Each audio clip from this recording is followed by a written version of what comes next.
I looked across the street. The grandmother stood on her front porch, smiling.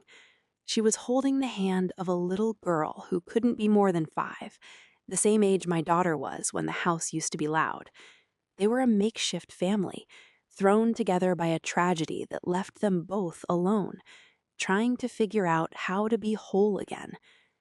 A large, simple wooden cross stood prominently in the center of their yard. The nativity scene was placed near a tree, and simple lights were already strung along the eaves for the little girl, but the display was deliberately quiet. Across the street, the contrast was sharp.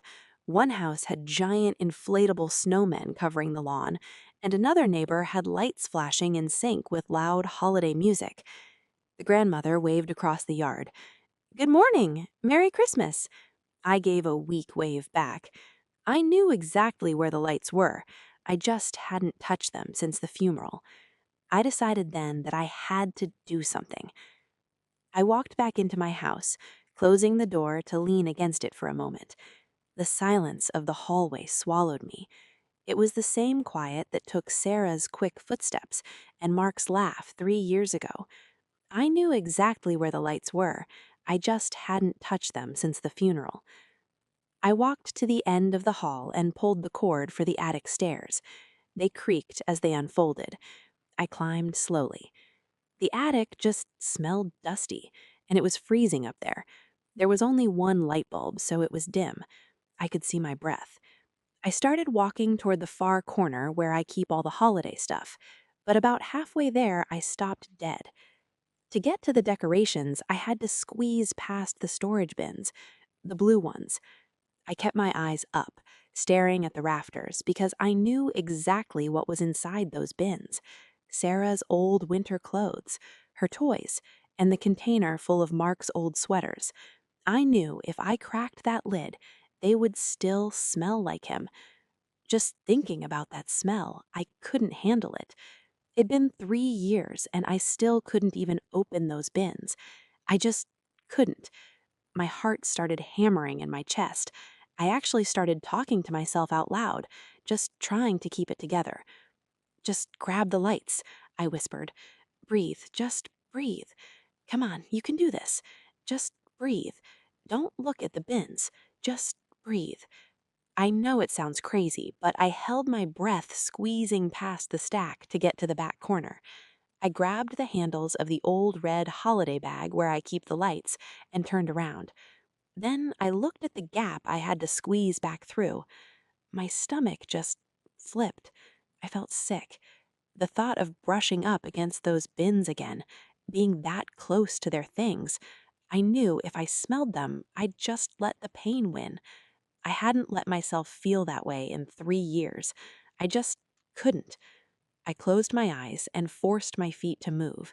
I rushed through the gap, clutching the bag against my chest, practically running to get to the open space. I cleared the stack. I was safe. I should have just walked away, but I stopped. I couldn't help it. I spun around just to look at them one last time, just to see the boxes that held my whole life. I turned too fast. The bag swung out and clipped a stack of boxes right next to me. The top one crashed to the floor. It hit the corner and burst open, spilling everything across the floorboards. A framed photograph of us at the beach, and a heavy book that slid right to my feet. I froze. I knew that book.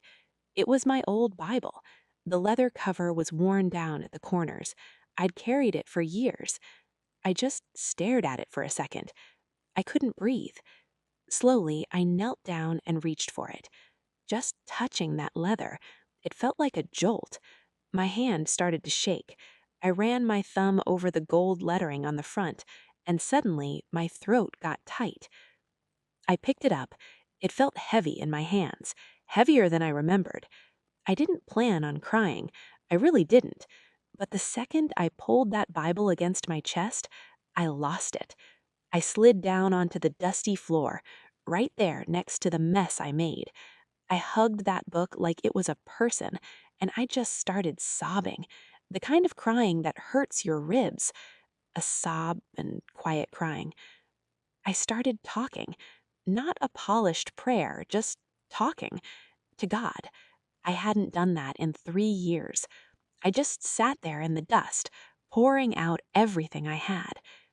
Eventually, the tears stopped. I didn't feel empty after. I felt lighter, like I could finally breathe again. I wiped my face with my sleeve, stood up, and dusted off my knees. I reached for the red holiday bag, then paused. I looked past the gap back into the deep shadows of the corner. I saw the old, taped up cardboard box sitting there, the nativity scene, the porcelain angels Sarah used to love, all wrapped carefully in tissue paper.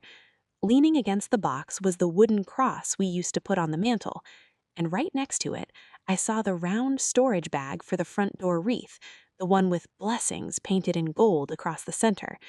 To get them, I had to go back. I had to walk past the blue bins again.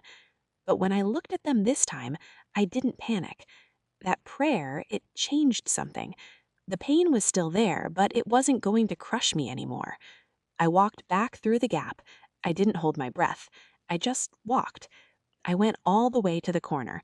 I picked up the box and the cross, then hooked the handle of the wreath bag over my arm. I turned around and walked back out, carrying the decorations out of the shadows. I gathered everything up, the red bag, the box, the wreath, and the Bible tucked firmly under my arm, and set it all near the opening. A few trips later, and I had everything safely down. For the first time in a long time, I didn't feel like I was hiding or running away. I pushed the ladder back up, sealing the dark attic away, and walked into the living room. I stacked the box and the wreath bag next to the fireplace, ready for the morning. I leaned the wooden cross against the stone fireplace where it used to stand. It felt like a silent promise for the morning. Then I placed the Bible gently on the coffee table, right where it used to stay. Having it back there, it suddenly made the house feel warm again, not empty. It was late by the time I got settled. I was starving, so I went to the kitchen. I just made a quick sandwich and sat down at the table. I'd eaten alone there for 3 years, but tonight was different. Tonight, I didn't feel so alone. I bowed my head. Thank you, Father, for this food. It was the first time I'd said grace in 3 years. I carried that quiet peace with me up to the bedroom. I climbed in and pulled the quilt up, ready to end the day. But as I lay there, the silence felt different. It wasn't empty anymore. I couldn't just sleep like this. I slid out from the warmth of the covers and knelt on the floor. It wasn't about routine. It was about finally surrendering. I didn't say the words out loud, but I bowed my head in the quiet, grateful that for the first time in years, I wasn't just talking into the darkness. When I finally climbed back in, I slept. Really slept. I woke up Saturday morning to sunlight streaming across the floor. The house was quiet. It would always be quiet without Mark and Sarah, but the silence didn't feel heavy today.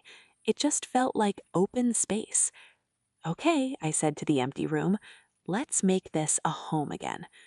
I got dressed and grabbed the bags and the box. I walked out onto the front porch, the early morning air crisp and cool. I started untangling the strings of lights, draping them over the railing.